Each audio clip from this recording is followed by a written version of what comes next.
So we're going to take a look at this bare metal respray on this classic Mini. So the reason why we've bare metal this, which wasn't the original plan, is because the paint that was originally on it was just absolutely horrendous. It's obviously been played with a lot of its life, which a lot of these old cars that we get in have. So it was just easier to bare metal this and start from the ground up. And to be fair, when I first looked at this, it looked bad, as in like the damage on it. There's so many wobbles in it, just a lot of issues that it looked like on the surface. But miraculously, for one of these Minis, after it's been cleaned up to bare metal, it is actually quite a straight car.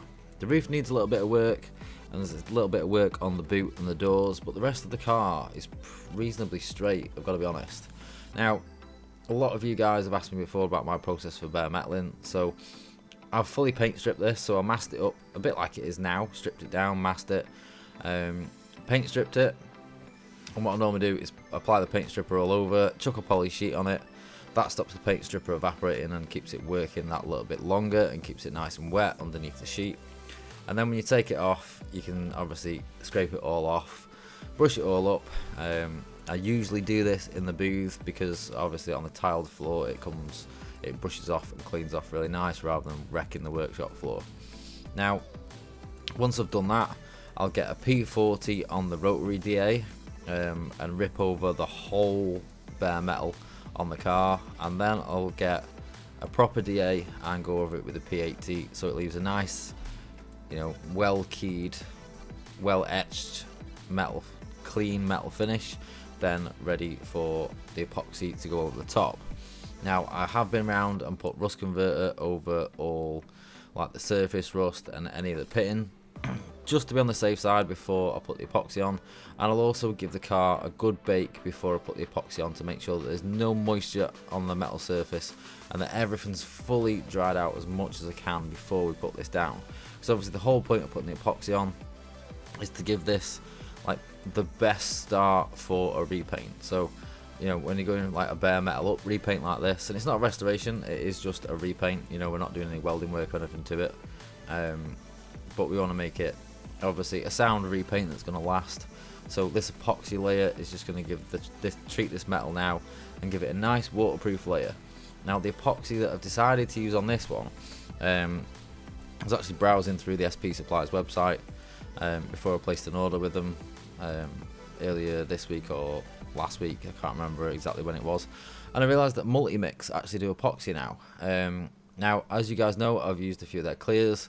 I've got their slow degreaser / panel wipe, I've got their blending thinner, I've got a few things of theirs, and I've been really liking their products. Now, I've been using the MIPI epoxy so far, but I've been buying that, and I think it's around about £100 a kit, and it seems to be going up and up and up. Just in the short time that I've been buying it, the prices have increased already, probably around about 15 quid a kit on average from what I've seen.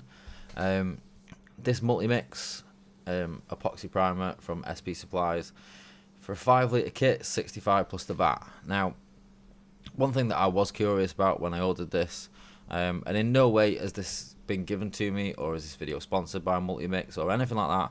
I saw it, I like their products. As I said in their MM2 review, I'm all for supporting a smaller UK firm and an up and coming UK firm. I think they're doing great things at the moment, and to build what they have in the time that they have, and also in the situation that they have, obviously with the lockdowns and everything, I think they're doing really well. So I'm always going to keep continuing looking at their products and testing them and giving them a review for you guys. And like, I've paid for this. This isn't something that I've been given or sent or asked to promote or anything like that. This is purely a product that I have bought because it looked like a good fit for us. Because like I say, we're spending so much on epoxy at the moment, it's getting like ridiculous. And I saw this, good value for money. I've used it on this Mini. I have tried blocking it down and it blocks down nice. I've not seen any issues with that. A few questions that I got when I posted the picture of this: can it be used as a wet on wet like the MIPA? Yes, it can be used as a wet on wet. It does need a little bit of a bake, which is nothing out of the ordinary. Quite a few of these do need a little bit of a bake, ideally, before you can be putting like your high build over the top. Now, I did ask earlier about the bake time, and basically you should give it a short bake at 60 degrees, and obviously then let it cool back down a little bit before you put your high build on top. Just let me have a quick flick through, because I did ask Multimix about this just to make sure, so I could include it for the video. So to be used as wet on wet, it needs a 40-minute bake at around 60 to 70 degrees first, and then you can apply your high build straight over the top. Now, my recommendation with any wet on wet epoxy method like that would be to do a little tester first. So I don't know, get yourself a little scrap panel or something, do a little bit of epoxy on it, and just test that the brand of primer that you're using is compatible with the epoxy. I've had a good brand epoxy not been very compatible with a slightly lesser brand primer, and vice versa before. So just double check, because obviously you can sometimes have compatibility issues using different products. Now, hopefully sometime in the future Multimix will bring out a high build, and then obviously I'm pretty sure, if I know them, then they will match their high build so it works well as a wet on wet system for their epoxy. Now, on something like this, I don't need it wet on wet. I am putting this on, it's a 4:1 mix ratio, and I am putting this on neat. So I put no reducer or thinner in it, whatever you want to call it. I've left it really nice and thick, which is why I've turned the fan down a little bit tighter, because it is a really good thick product. It's got quite a lot of build to it.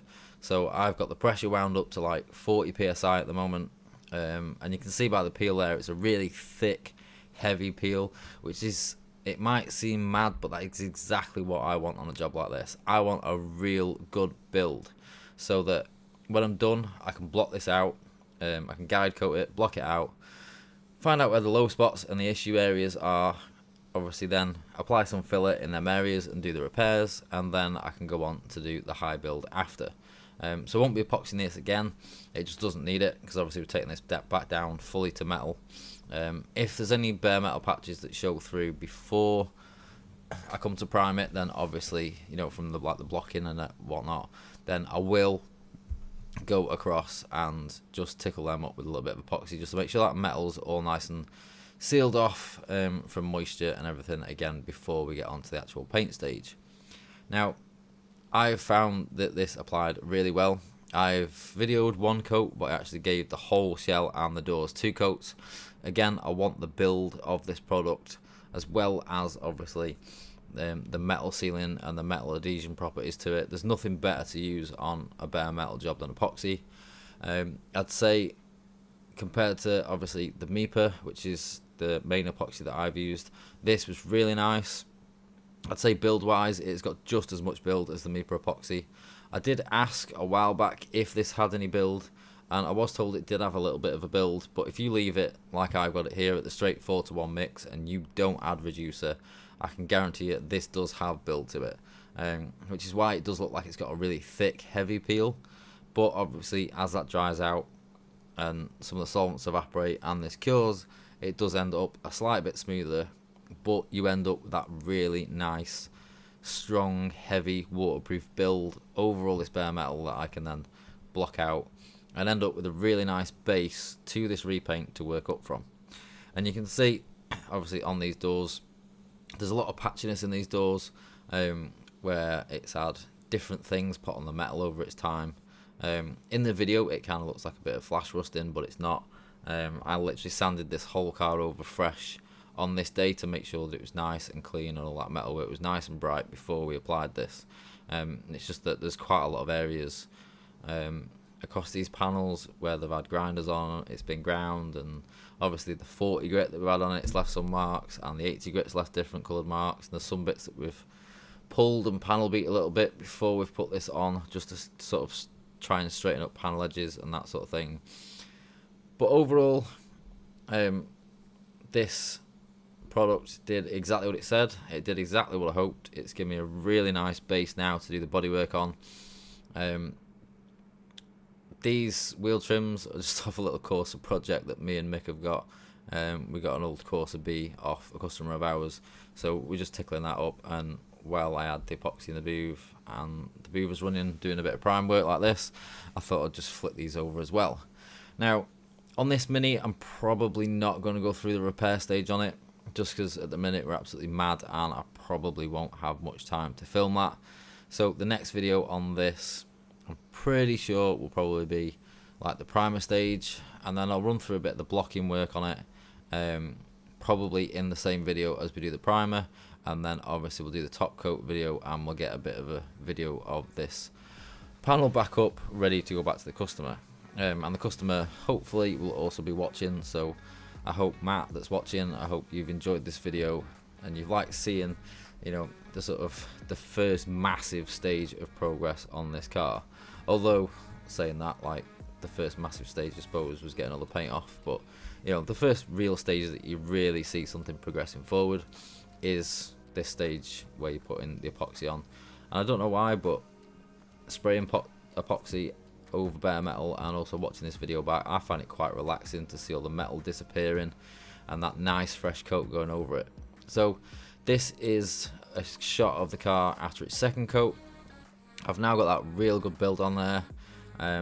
I give this a bake before I went home, and then it'll get left now for over the weekend until Monday to let this really cure through before we start doing any more work to it.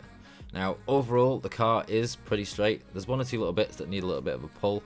The roof, the front side of the front end of the roof looks like it's had a bit of tap dancing on it, or something's gone on the front edge of the roof. As you can see there, it's quite wobbly, but it's nothing that we can't sort. It's just one of those things, one of them bits that you can't tell until you get the paint off. And there's quite a few harsh dents in this tailgate where it's just been filled over. Someone's not even bothered pulling it out in the past, so I'll just use our GYS system and metal pull them. There's also not a hell of a lot in the doors either. The doors are pretty clean. So I hope you guys have enjoyed this video, and I'll see you again soon for the next one. Bye for now.